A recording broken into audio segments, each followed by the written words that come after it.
American police force or religious group will often tell themselves we can fix this if we do this illegally in the shadows of someone's life. And the liars will take information that's never legally theirs and they will secret it out of a specific place, whether it's a jail or a medical institution, and then they will start to plot, scheme, and belittle the person's life. The women and the men are doing things again and again to ruin a person's records. And the arrogance of them will drive up in their legal aspects. They will lie about where they live, they will lie about what they're doing, they will lie in every way, and they'll continue to play in someone's lifelines in terms of their family, friends, or social or business networks. And they'll infiltrate those spaces and places and opportunities. And they will start to disparage the individual. The attack on my life might have started with a family who did some networking in the community after they sort of watched my groups. And then they made larger groups and they made connections with people who knew what to do.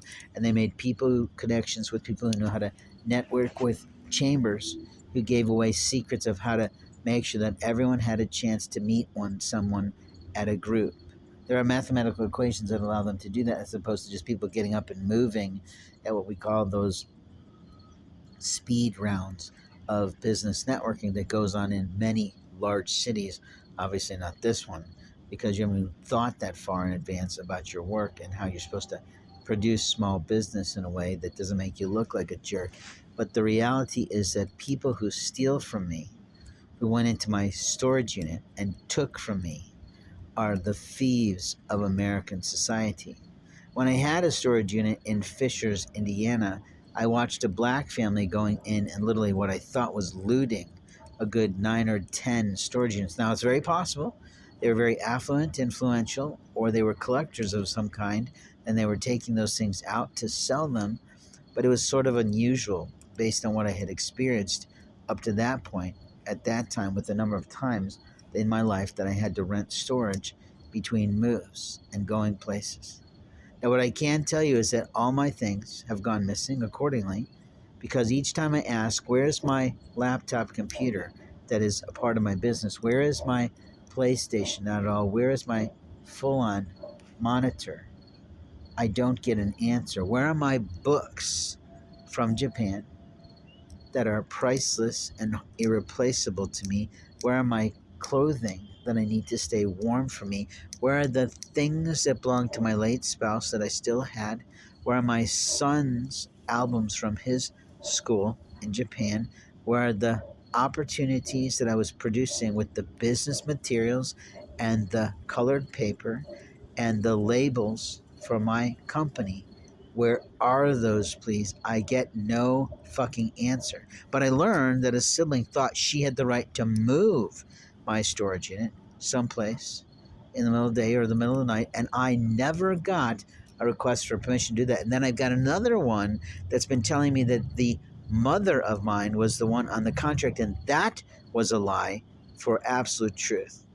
I used to have proof of that in my bags, but that contract went missing from my car, and I'd like to know who did that before it was lost for afar. The liar of a family is a big brother who drives into a city that's his alma mater and plays nanny nanny boo boo in a car that doesn't really belong to him, but might belong to a company that he's there to solicit for while the construction is going on during COVID. And I thought the state had made the inference that nobody was supposed to be building and nobody was supposed to be working in that close proximity to one another, but maybe I'm the fool and special universities get the passes around the laws of America. But the truth is, in America, whether you're a boy or a girl, you have the right to self-actualize and become something. But there are people in a family that always want to debilitate someone in their anger and their rage over what they don't like in someone's life. And I had an arrogant, slightly older sister who said, I could run your life better than you. And the answer is, no, you could not. Because while you're working 40 hours a week, I was working 20 hours a week making a living, and content and peaceful, successful, well known in my community. And that is the truth, little girl.